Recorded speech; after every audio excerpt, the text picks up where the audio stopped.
Thanks for joining us on the Boomering post-game press conference. Coach, obviously a tough game out there tonight against the league-leading Geraldton Bucks. They seemed to make a bit of a run in the first quarter. We got hot from the three-point line. What adjustments did you make in that first time out to try and stem some of the bleeding early on?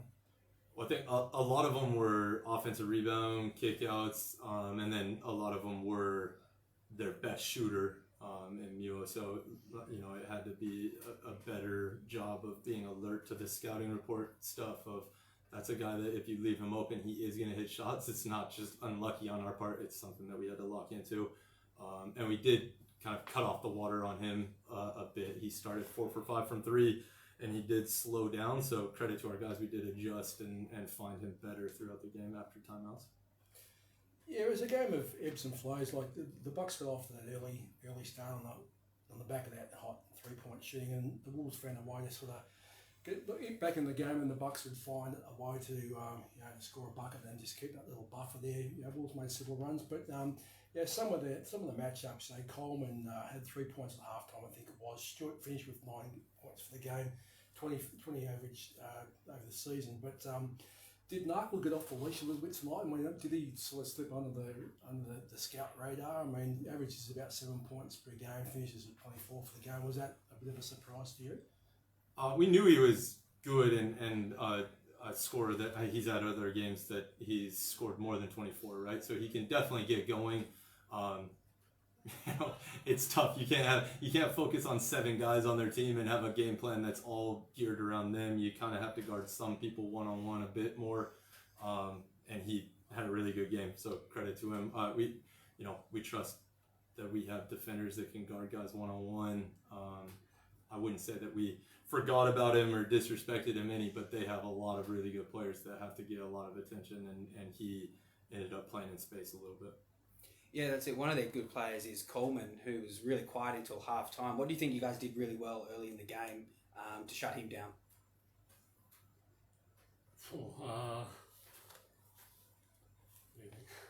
I mean, Jordy was guarding him the majority, I think, so maybe that's why he's not wanting to speak up. I think Jordy did a really good job in the first half and the second half. I mean, we said it in the change room. He hit big shots that really tough down the stretch. You talked about Glenn that we'd make a run and they'd just make a couple of shots. It felt like him, hitting a shot over a good hand, timely, just every moment where we push it to a close 5-6 point lead, he'd just hit a couple of tough shots and stretch it back out to 10, and that's tough. That's why they're number 1 right now. They're a tough team.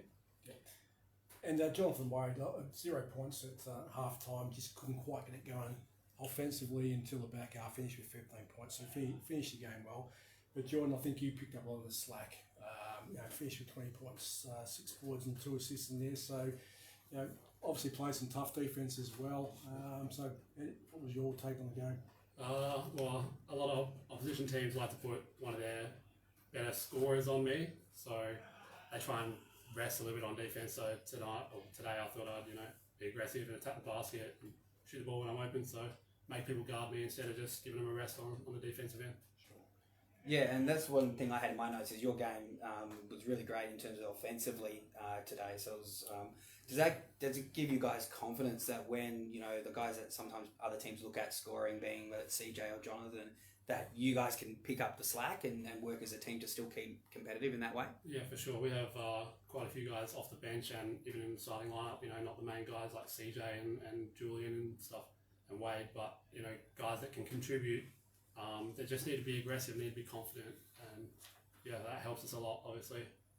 So And Coach, I'm just interested. I've got to ask the question. Obviously, with the NBL1 Central that you were part of last year, obviously you had Coleman on your team last year for the Southern Tigers. Without giving away too many trade secrets, because obviously we're going to play in a couple of weeks down the track and also in the finals. But did the scout and the game plan sort of work to a certain extent with Coleman? He was obviously able to get off the leash towards the back end of the game. But how do you think that went? Not that well. He's a tough guy. I mean, you can know some of his tendencies and you can know where he likes to get it on the floor and what he likes to do. And he just, like tonight or today, hit tough shots anyways, right? And so he's a good player doesn't necessarily matter that you know all of his tendencies. I think, we obviously know him well, but he's still going to make plays. Yeah, I thought you guys showed a lot of fight and resolve, showing why you are at the top of the table as well.